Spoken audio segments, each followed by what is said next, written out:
It is always an honor to listen to Sajay speak, and I will always be happy to give up my space for him in recognition of the fact that he is the last man standing. And he speaks on an issue that is very close to my heart too, and I want to endorse those comments. There's been a lot of concern by the public on the issue of inflation, and many Papua New Guineans don't understand why we are facing inflation in Papua New Guinea, and we somehow feel that what's happening in the other parts of the world should not impact us. We should be doing more locally. We should be increasing local production so that we can offset some of these things that are happening globally. Now, our people in the towns and cities will feel this impact. We've got to make our economy more competitive so it grows. Whilst we are intervening in the SME space with concessional funding and this and that, it's actually just a drop in the ocean. It's not making a difference. It might be making a difference to one or two families, but it's not making a difference to the wider community. Governor for Sepik. Thank you, Mr. Acting Speaker, and may I say to the House that it is always an honor to listen to Sajay speak, and I will always be happy to give up my space for him in recognition of the fact that he is the last man standing. And he speaks on an issue that is very close to my heart too, and I want to endorse those comments. My grievance today, Mr. Acting Speaker, is in relation to the economy, and particularly in what is happening in the US, in some of their medium-sized banks. We note last week the folding of the Silicon Valley Bank, which funds organizations like Facebook and a lot of these tech companies. And it has gone bust lately. One of the big 30 banks, Credit Suisse in Europe, it's one of their biggest banks. It's also in trouble. And there are many banks who are indicating that they could be in trouble in the coming months. The world could be facing, Mr. Acting Speaker, another financial meltdown similar to 1997. And this is being brought about, as we know, by the prolonged pandemic that the entire world faced in COVID, which forced a lot of governments to borrow, including ours. And the central banks around the world began to tighten interest rates in order to control inflation. And I noticed in Papua New Guinea in the last few months, there's been a lot of concern by the public on the issue of inflation, and many Papua New Guineans don't understand why we are facing inflation in Papua New Guinea, and we somehow feel that what's happening in the other parts of the world should not impact us.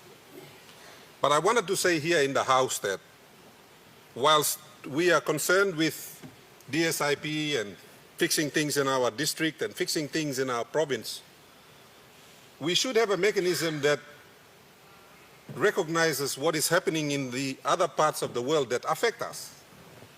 Many of us still deny that COVID-19 was real, and we forget that China is only now reducing its tight control on COVID-19. It's only done so in the last couple of months. And China is the largest country on earth, and it continued to take COVID-19 seriously. Also in Papua New Guinea, I noticed that the central bank has not tightened interest rates compared to other central banks. And so the impact on our banks by the central bank is perhaps not so significant as we see in other parts of the world. And just to give everyone an indication of the size of the problem, Credit Suisse will be requiring more than $50 billion cash injection from the central bank in its country to keep operating. That's how significant it is. And if other banks follow suit, a lot of our programs could also be in trouble because we are borrowing from the world and we have significant debt. I'm worried about the knock-on effects. And just to give the House a further understanding of what's happening, as a result of COVID, as a result of the Ukraine-Russian war, fertilizer prices have increased 110% across the world. The two crops that rely heavily on fertilizer are rice and wheat. You will notice that this year, the price of rice and the price of wheat globally has increased by 20%. Last year, some wheat producers increased prices by up to 160%. Now, I don't believe we should continue to bury our head in the sand and pretend that what's happening in the global economy will not affect us, Mr. Acting Speaker. My view is that we should be doing more locally. We should be increasing local production so that we can offset some of these things that are happening globally. Now, our people in the towns and cities will feel this impact. And this is why I've been asking a lot of questions about power. The cost of power feeds into the general cost that everybody needs to pay. And as we wait for interventions to happen, and this is where I personally don't want to continue to blame the former PNC government. I think that's an old story and we shouldn't continue to do that.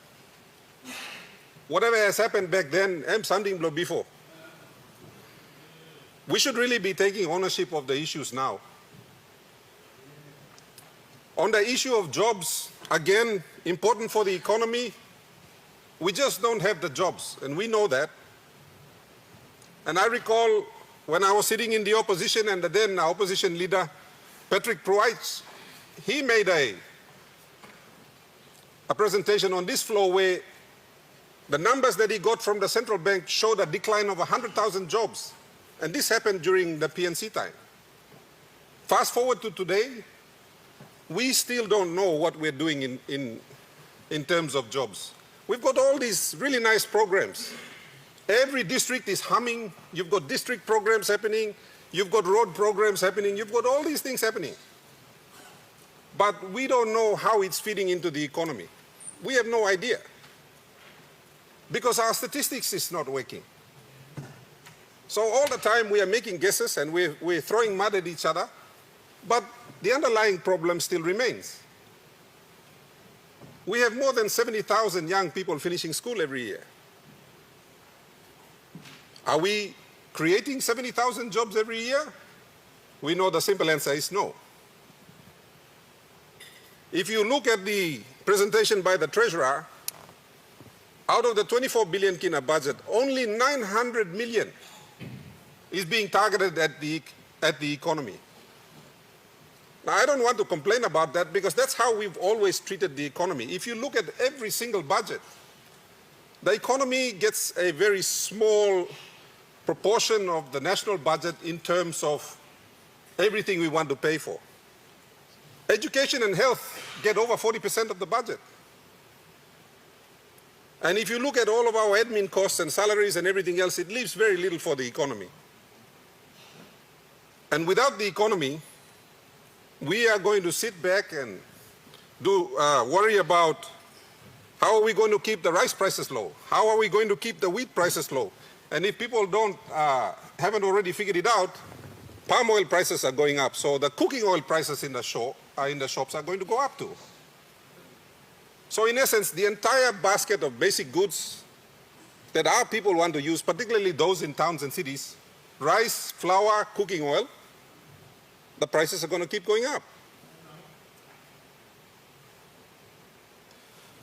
We need some kind of intervention, perhaps from Parliament.